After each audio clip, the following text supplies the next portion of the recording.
안녕하세요. 굽이굽이 돌고 돌아도 아무리 봐도 내 자식인데 세월이 자식에게 기대하지 말라고 하네요. 오늘 인생고개는 부모와 자식 간 세월 따라 변해가는 관계를 여러분과 고개를 한번 넘어볼까 합니다. 자식을 사랑하면서 더 사랑하지 못한다고, 더 해주지 못한다고 애타오지 마십시오. 마음을 다해 사랑하고 남김없이 준 것까지가 부모의 한계입니다. 이제부터는 부모의 남은 인생도 찾아야 되지 않겠습니까? 지난 설날에 친구에게서 전화가 왔습니다. 시골에 계시는 시아버님이 거동도 못하셔서 요양병원으로 옮겨야 되겠다고 했습니다. 하지만 어른은 요양병원에 보내면 혀를 콱 깨먹고 내 죽을 불난다. 이렇게 고집을 부려서 어쩔 수 없이 친구 집으로 모셔야 될 것 같다고. 하지만 아직 친구도 직장에 다녀서 좀 망설여지는 것도 사실이라고 했습니다. 문제는 다른 곳에서 발생을 했죠. 친구 남편이 나는 아버지하고 같이 죽어도 못 산다. 요양병원 알아봐라. 친구 아들, 왜 우리가 할아버지하고 살아야 돼요? 아버지 말처럼 요양병원 알아봐요. 엄마도 착한 척 하지 말고 미련스럽게 살지 말고 나중에 우리에게 아프다고 말하지 말아요. 그 애비 그 자식 아니랄까봐 하는 짓이 똑같더라. 고생해도 피 안 섞인 내가 고생하지. 첫날 만날 양반지 장손놀이 하더니 상놈 집안 딸이 좀 모시겠다는데 왜 난리냐고 말했다가 부부싸움만 했다네요. 친구 아들은 요즘 젊은 사람들 살기 너무 힘들다. 조금 있으면 엄마 아빠도 사회생활을 못하면 어떻게 살 건데요? 준비는 해놨어요? 난 내 먹고 살기도 힘드니까 엄마 아빠는 알아서 살아야 합니다. 그리고 자식에게 이렇게 지원을 못 해줬으면 아들 어깨에 짐을 올리지 말아야지. 그렇게 실실 웃으면서 얘기하는 아들이 너무 많이 섭섭했다고 했습니다. 부모는 아무리 어려워도 자식을 포기하지 않고 정말 구세어라 금순이처럼 키우잖아요. 근데 요즘 애들은 우리 살기가 힘드니까 엄마 아빠 노후까지 책임지기 힘들다고 합니다. 미리 선을 쫙 그어버립니다. 나이는 들고 돈은 없어서 자신만 쳐다보는 부모보다 돈이 많아서 자식들에게 집이며 자동차 사주는 부모가 좋다고 하죠. 그런 부모에게 태어난 친구들이 세상에서 제일 부럽다는 젊은 사람들 자주 만납니다. 저 또한 부모님과 함께 집을 장만하러 오는 젊은 친구들을 보면 제 딸들에게 미안한 마음이 듭니다. 다른 부모처럼 많은 것을 물려줄 것이 없기 때문에 최소한 내 자신이 죽는 날까지 스스로 노후 준비는 해야 되겠다는 생각도 하고요. 경기가 너무 안 좋아서 딸들에게 이렇게 말을 했던 기억이 나요. 엄마는 경기가 너무 안 좋아서 사무실 문 닫고 너희들 결혼하면 아기 돌봄 할머니로 직업을 바꾸고 싶은데 단체로 결혼 좀 하면 안 되겠니? 큰딸, 엄마 진짜 그렇게 하면 우리는 너무 좋죠. 다른 데 아기 맡기는 것보다 얼마나 우리는 마음 편하게 일할 수 있겠어요. 우리는 너무 좋은데 엄마 힘들지 않겠어요? 둘째, 엄마 그런 생각은 일절 하지 마세요. 엄마는 엄마 일을 하시면 됩니다. 엄마가 제일 잘할 수 있는 엄마 일을 하셔야 되지 왜 우리 애 때문에 엄마가 할 수 있는 일을 포기하고 엄마 생활을 포기해야 합니까? 그건 안 됩니다. 엄마 힘 안 빌리고 어떻게든 내 자식은 내가 키우니까 엄마는 엄마 생활하시면 됩니다. 우리 셋째, 키워주면 좋고 안 키워줘도 상관없어요. 엄마 마음대로 하셔요. 저도 일 그만둘 생각은 전혀 없지만 그래도 엄마 이제 좀 쉬어도 돼요. 솔직하게 빈말이라도 듣고 싶었는데 원하는 말이 없어 섭섭은 하더라고요. 요즘 자식들은 너무 솔직합니다. 요즘 젊은 사람들 살아가기 힘든 세상 맞습니다. 하지만 자식들이 변해가는 사고방식은 부모를 정말 힘들게 하는 세상이기도 합니다. 엄마 아빠 우리에게 보태줄 돈 없으면 나에게도 기대하지 말고 살아갈 수 있었으면 좋겠다는 말을 서슴없이 하는 세상입니다. 자신들 살기도 힘드니까 엄마 아빠 살 길은 제발 알아서 찾아 살아가라는 얘기죠. 전 노후에 자식에게 기대고 싶은 마음은 조금도 없습니다. 아버지와 아들의 대화입니다. 물어봐라. 돈 낼 아버지가 말을 해야죠. 내가 살 집 아니잖아. 내가 사달란다고 하면 다 사줄 겁니까? 아버지가 어째줄꼬. 돈만 주면 된다니까요. 알았다. 아버지가 돈 보태고 나머지는 대출 받아서 이자하고 원금은 아들 네가 갚아라. 형은 대출 없이 집을 사주고 나한테는 대출 받아서 하라고요? 아버지가 이제 그 큰돈이 어디 있노? 그럼 아빠 집은 왜 사는데? 전세 살면 되지. 아빠도 전세 들어간다. 아빠 돈 없다. 아버지는 한참을 아들을 째려보더니 아버지도 전세 대출 받아서 들어가야 한다. 적당한 것으로 장만해서 대출 갚으면 살면 되지. 젊은 놈이 새끼가. 이왕 살 때 큰 평수로 사주면 되지. 그리고 우리보다 경제력이 아빠가 좋으니까 대출 좀 갚아주세요. 형하고 똑같이 해주면 될 것을. 아버지도 참 고집 세다. 됐다. 오늘은 그냥 가자. 아버지가 화장실 가고 난 뒤 아들하고 저하고 단둘만 남았을 때 제가 말을 했습니다. 아버지가 아줌마 보기가 많이 창피했겠다는 생각은 들지 않았어? 나도 자식이 셋이 있는데 자기처럼 이렇게 말하면 줬던 것도 확 빼앗고 싶을 것 같아.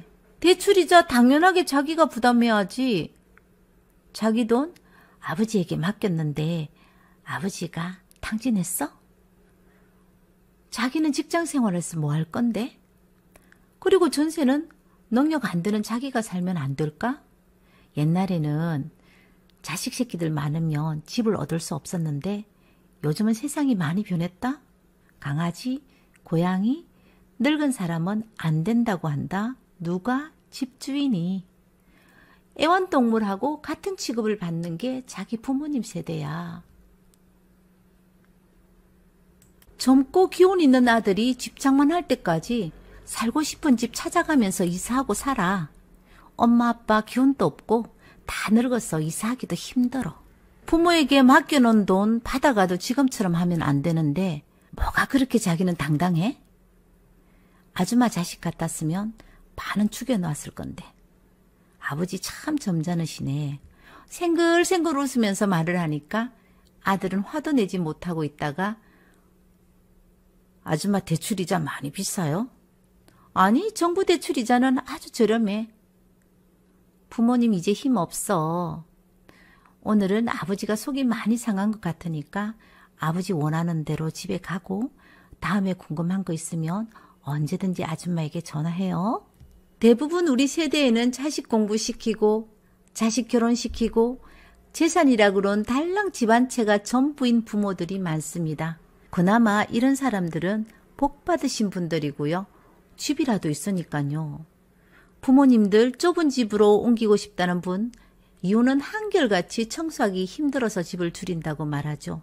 이혼할 때 성격 차이로 이혼한다고 말하는 것과 비슷하더라고요. 속으로 들어가면 천태만상입니다. 요즘 자식들은 시대에 발맞춰 이기적으로 변해가는데 왜 부모들은 예나 지금이나 변하지 않을까요? 제가 60고개에 들어서면서 내려놓을 만큼 가진 것도 없지만 가진 것이 있다면 내려놓고 모든 근심 걱정은 비워내고 현실을 받아들이려고 노력을 하면서 살아갑니다. 전 친정 부모님에게 아주 큰 상속을 받았습니다. 그래서 큰 부자이기도 합니다. 아버지는 초등학교 아니 국민학교 근처에도 못 가본 농사꾼이었습니다. 한글은 물론 숫자 계산도 자식들 어깨 너머로 배워 저보다 훨씬 똑똑한 분이었죠. 논한마직이 없는 살림살이에 칠남매 공부시킨다고 이웃집 사람들에게 욕도 많이 듣기도 했고요. 그때 언제나 하셨던 말씀이 없는 사람일수록 똑똑해야 되고 다른 사람에게 의지하지 말아야 된다라고 했습니다. 내가 할 수 있는 일은 스스로 해야 된다고 하셨거든요. 아무리 힘들어도 부모의 형제들 찾지 말고 아무도 의지하지 말고 혼자서 살아야 한다고 했습니다. 살다 도저히 견딜 수 없으면 그때 아버지 찾아오라고 하셨거든요. 아버지는 나이 들어도 자식들에게 짐이 절대 되지 않도록 건강하게 살겠다는 약속을 돌아가실 때까지 지켰습니다. 아버지가 줄 수 있는 건 세상 살아가는 법밖에 없어서 정말 미안하다라고 술 드신 날은 언제나 말씀하셨는데요. 세상 살 때에는 현명해야 되고 지혜로워야 살 수 있다는 세상 살아가는 법을 남기고 돌아가셨죠. 실물 재산은 아니었지만 그보다 더 큰 가치의 재산을 자식들에게 남겨주었습니다. 여러분들은 누구를 믿고 살아가고 있나요? 전 남편도 아니에요. 딸도 아니에요. 제 팔, 다리만 믿고 살고 있거든요. 자식들 키우는데 많은 세월을 보냈지만 대부분 중년이 넘은 부부들은 나이가 드니까 사이 안 좋은 부부, 왼수 같은 부부라도 자식보다는 남편, 아내가 낫다고 말을 하더라고요. 우리 자식들이 성장해서 어른이 되었을 때는 부모를 모시겠다는 자식보다 모시지 않겠다는 자식이 더 많아질 거라 생각합니다. 그때는 다 늙은 부부만 남겨지겠죠? 자식에게 기대하거나 의지할 생각은 일찌감치 버리고 부부지간에 행복하게 사는 방법을 찾는 것이 중요합니다. 자식들이 잘 되면 자식들 좋지 우리 부모하고는 상관없더라고요. 요즘 부모들 자식에 대한 기대 버린 지 오래되었지 않나요? 부모들은 모든 힘과 돈 그리고 시간을 자식에게 투자하면서 살았지만 이제는 세상이 변한 탓으로 자식들과의 기쁨도 어깨너머로 전화기 너머로 느끼고 들으면서 살아야 하는 세상입니다. 자신의 노년은 자식도 그 누구도 대신할 수 없습니다. 현실을 묵묵하게 받아들이면서 그 누구도 의지하지 말고 씩씩하게 살아가야 합니다. 오늘 또 끝까지 함께 인생 고개를 넘어주셔서 감사하고요. 자식, 남편, 아내, 가족 너무 의지하지 말고 나 하나만을 생각하고 살아갑시다. 우리가 살다 보면 일어나는 잡다한 사연으로 다음 영상에서 찾아뵙겠습니다. 감사합니다. 안녕하세요. 인생고개입니다. 오늘 또 우리 주변에서 일어나는 사람 사는 이야기로 인생고개를 넘어가 볼까 합니다. 어머님, 운동 가세요? 우리가 살만한 집이 있나 싶어서 한번 나와 봤는데 어디 참한 집이 있겠는겨? 왜요? 이사하시려고요? 이제 뭐 자식도 시집 장가 다 보내고 우리 둘이 살 거니까 뭐 쪼맨한 집 있으면 한번 옮겨보려고. 26평이나 그것보다도 작아도 된다. 지금은 어디에 살고 계시는데요? 지금은 자식하고 함께 사는데 며느리 보기가 좀 그렇다. 어머니 많이 불편하신 모양이다. 그런데 지금 할아버지 건강이 안 좋아 보이는데 이사를 해야 하는 이유라도 있나요? 말도 마소. 요즘 젊은 것들은 부모 보기를 개똥같이 봐서 속이 상해서 못 살겠는기라. 내 집인데 이것들이 나가지도 안 하고 어쩌겠노. 우리가 나와야지. 아이고 그렇구나. 하지만 앞으로 할아버지가 건강이 더 안 좋아지고 어머님도 몸이 불편해지면 어쩌려고요? 떨어져 살던 사람도 자식 옆으로 오는데 나이 들면 그래도 자식 옆이 더 좋지 않을까요? 그때는 우리 둘이 손잡고 요양병원에 들어가면 되지 뭐. 살 동안만이라도 문디 콧구멍만 해도 마음 편하게 한번 살아볼람도. 자식과 같이 살아도 요즘 세상에 아프면 전부 요양병원에 가야 하는데 어느 자식놈 하나가 같이 살자는 자식도 없을 끼고 병원 가는 게 속 편한 세상 아인겨. 할머니 요양병원에 가실 때 자식 손잡고 들어가시는 게 그래도 행복할 겁니다. 그러지 마시고 할머니 잠시 저하고 놀다 집으로 들어가세요. 저도 가끔 이런 생각을 하는데요. 부부가 살면서 한날 한시에 죽을 수는 없잖아요. 언젠가는 한 사람이 먼저 세상 떠나면 한 사람만 남을 거잖아. 그때 난 누구하고 어디서 살까 하는 그런 생각을 해볼 때가 있었어요. 나는 절대로 자식하고는 안 살고 싶대. 내 손으로 밥 먹을 수 있으면 난 혼자 살란다. 저도 혼자 살 것 같아요. 혼자 살려면 건강해야 되고 돈이 있어야 되는데 할머니 돈 많으세요? 자식 새끼들한테 다 뺏기고 이제 작은 집 한 채 장만할 것만 남았대. 와, 할머니 부자네요. 평생 내 집 한 분 없이 세상 떠는 사람들 얼마나 많은데요. 이렇게 여러 가지 이유로 대부분 사람들은 혼자 움직일 수만 있다면 혼자 살겠다고 했습니다. 돈 있는 부모에게는 그나마 자식이 같이 살자고 하지만 돈 없는 부모는 같이 살자는 말을 듣기도 힘든 세상이기도 한 모양입니다. 할머니, 제가 재밌는 얘기 하나 해드릴까요? 얼마 전에 제 친구가 딸을 결혼시켰거든요. 그래서 제가 한번 물어봤어요. 영희는 결혼해서 잘 살지? 아이고, 우리 딸은 막 남편을 잘 만나서 자기 마음대로 하고 산다. 사위가 출근해도 밥을 달라고 하나, 혼자 씻고 사부지게 출근하며 늦게까지 자고 일어나서 침대에서 먹고 싶은 거 먹고 자고 싶으면 더 자고, 그리고 뭐 요즘에는 미용실에 가서 머리하는 게 유행이라네. 그래서 미용실에 가서 머리하고 백화점 가서 쇼핑하고 저녁에는 친구들 모임에 가고 팔자가 늘어지게 산다. 야, 내가 들어도 너 딸 진짜 팔자 늘어지게 사는 사람 맞네? 그럼 아들도 잘 살지? 아휴, 말도 마라. 우리 아들 불쌍해 죽겠다. 어디서 그렇게 어리고 사치스러운 년이 우리 집에 들어왔는지. 아들이 출근해도 일어나지도 않고 자빠져 잔단다. 아침부터 빵 쪼가리가 너무 가는가 모르겠다. 침대에서 그래 앉아서 처먹는다네. 집에 살이 없나? 멀쩡한 식탁을 두고 침대에서 왜 처먹노? 그리고 툭 하면 미용실에 가서서 머리한다. 돈이 썩어 빠졌는 모양이다. 빨간색 머리, 파란색 머리 번갈아 지랄하면서 대가리를 시겁시키고 산단다. 친구들은 또 왜 그렇게 많은지 하루 왼종일 얼굴에다가 찍어 바르고 사돌아다니는 꼴이, 아이고, 내가 볼라니까 속이 천불이 나고 우리 아들 불쌍해 죽겠다. 딸은 팔자가 늘어졌고 사위는 세상에도 없는 사람이고 며느리는 아들 등골 빼먹는 나쁜 년이고 아들은 불쌍한 사람이다라고 생각하는 내 친구는 도둑놈 신부를 가졌습니다. 딸과 며느리를 대하는 모든 것이 편견을 두고 시작하면은 점점 갈등은 커져가기 마련입니다.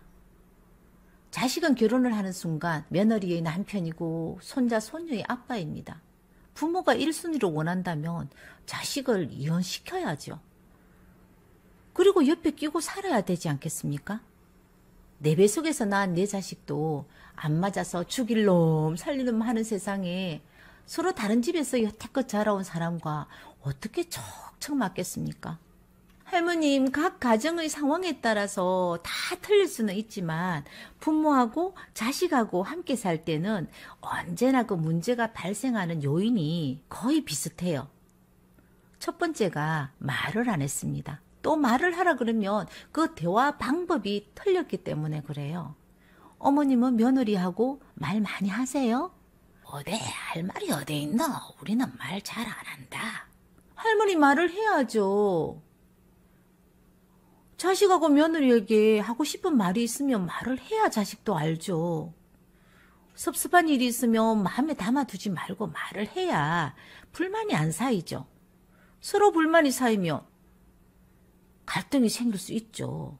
그 유명한 고부 갈등이요. 할머니, 불만이 있을 때마다 물어보고 서로 입장을 이해하면서 해결하면서 살아야 돼요. 묻어둔다고 해서 해결되는 건 하나도 없습니다. 또 말을 하라 그런다고 잔소리 하라는 건 아니고요. 그리고 내 속에 이렇게 꾹꾹 참았던 것을 한꺼번에 막 쏟아내면서 며느리를 감정 쓰레기통으로 생각하시면 그것도 안 되고요. 둘째가요, 제 공간이 없다라는 겁니다. 저도 시아버님을 모시고 살았는데요. 아무리 넓은 집이라도 절대 넓다는 생각을 못하고 살았습니다. 내가 가는 곳마다, 내 눈이 멈추는 곳마다 언제나 아버님이 계셨는데 어떻게 넓은 집이에요? 좁은 집이죠? 가족이 한 집에 살다 보면 개인 공간은 있을 수 없어요. 속옷 차림으로 집안을 다닐 수 없는 것도 불편하고요. 외출이라고 하려면 눈치를 보면서 해야 하니까 그것도 불편하고요. 자식은 부모가 일찍 일어나서 주방에서 움직이는 소리도 짜증이 납니다. 아이고 연연 빨리 일어나라. 지금 시간이 몇 시인데 아직까지 자빠지잖아. 잔소리를 안 했지만 그게 잔소리로 들린다고요. 부모는 자식이 늦은 시간까지 자지 않고 움직이는 소리가 심기를 불편하게 만들죠.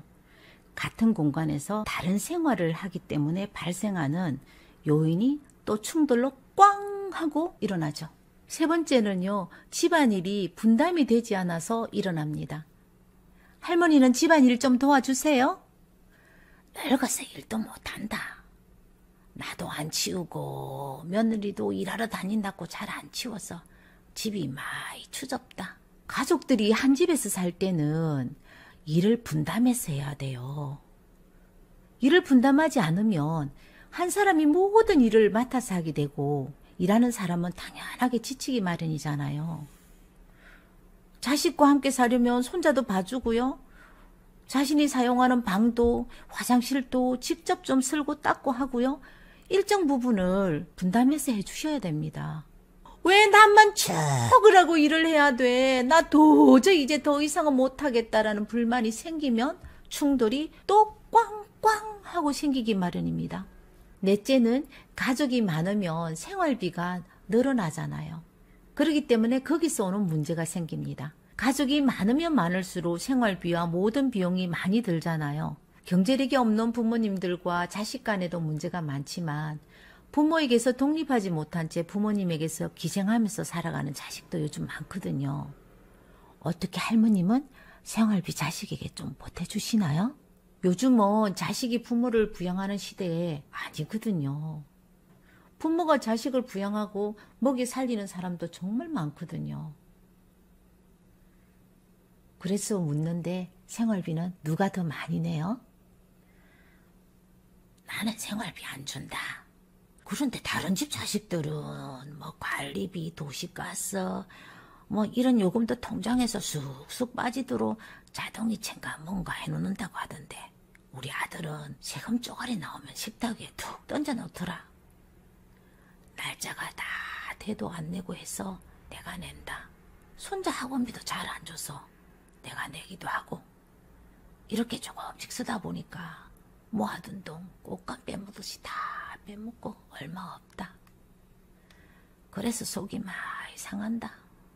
할머니가 잘못했네.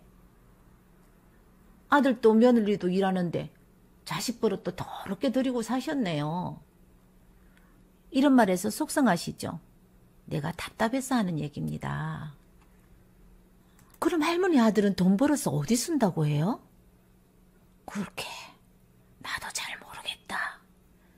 살기가 힘든다고 해서 내 밥 먹고 작은 집이라도 한 칸 장만하라고 같이 살았는데 집 장만할 생각은 없는 것 같더라. 내 죽을 날만 기다리는 모양이더라. 요즘 젊은 것들 무섭다. 할머니 돈도 잘 써야 돼요. 처음부터 할머니가 정확하게 생활비 분담을 하셨으면 좋았겠지만 이제도 늦지 않았어요. 할머니 정확하게 생활비를 부담하시고 자식하고 서로 이해하고 그렇게 사셔야 해요. 지금은 하루도 못 살 것 같지만 그래도 조금씩 양보하고 이해하고 사시면 또 사라져요. 옛말에 집 나오면 고생이라고 했잖아요. 이렇게 집 알아보고 다니는 것 아들이 알면 또 집안 시끄럽습니다. 그때는 정말 자식하고 살 수가 없다고요. 옛날에 저희 아버님도 아픈 몸으로 툭 하면 집을 나갔거든요. 당뇨와 가전합병증으로 혼자서는 거동도 못해서 제가 업고 다녔는데 집 나가실 때는 슈퍼맨으로 변합니다. 모시고 오는 것도 여러 번 반복하니까 저도 짜증이 나더라고요. 아버님 이제는 제가 아버님 모시러 오는 것도 이게 마지막입니다. 지금 저하고 안 가시면 두 번은 아버님 안 본다고 단호하게 말을 했습니다. 첫째도 둘째도 모두 아버님 못 모시겠다고 했는데 이제 남았는 자식이 저밖에 없는데 저도 이번에 같이 안 가시면 기다리지 않고 갈 겁니다. 협박이 통했는지 아버님은 제 등에 업혀서 집으로 돌아오셨고 내 고생은 돌아가실 때까지 계속되었거든요. 그런데 이제는 세월이 많이 바뀌었잖아요. 할머니도 며느리가 불편하고 마음에 안 드시겠지만 함께 사는 며느리도 힘들어요. 할머니가 조금 맞추면서 사셔야 합니다. 할머니, 며느리가 좀 미운 짓을 해도 삐치거나 비난하지 말고 이해하고 좀 틀린 말을 해도 가끔씩 네 말이 맞다, 네 말이 맞다 장단을 맞추고 살아야 합니다. 세상사 모두 마음먹기 나름이거든요. 그리고 어떤 갈등이 생기면 며느리 입장에서 바라보는 것도 해야 합니다. 그래야만 상대방의 입장을 이해할 수가 있죠. 집 마련할 돈 있으면 며느리 용돈 가끔 줘보세요. 그리고 가끔 딸내도 가고요. 그래야 며느리도 숨을 좀 쉬죠. 우리 못난 아들 만나서 네가 고생이 많다며 고맙다는 표현도 하시고 사세요. 세상 사는 거 어느 집 할 것 없이 다 똑같습니다. 우리가 살아가면서 일어나는 일들은 각 가정마다 다른 점도 있겠지만 공통된 점도 있습니다. 좀 더 넓은 마음과 서로 존중하며 대화로 바라보는 관점의 변화는 부모 자식 사이에도 분명 필요합니다. 오늘 하루도 행복하시고요. 인생 고개를 함께 넘어주신 분께 감사드립니다. 저는 우리 주변에서 흔히 일어나는 사연으로 다음 영상에서 찾아뵙겠습니다. 감사합니다.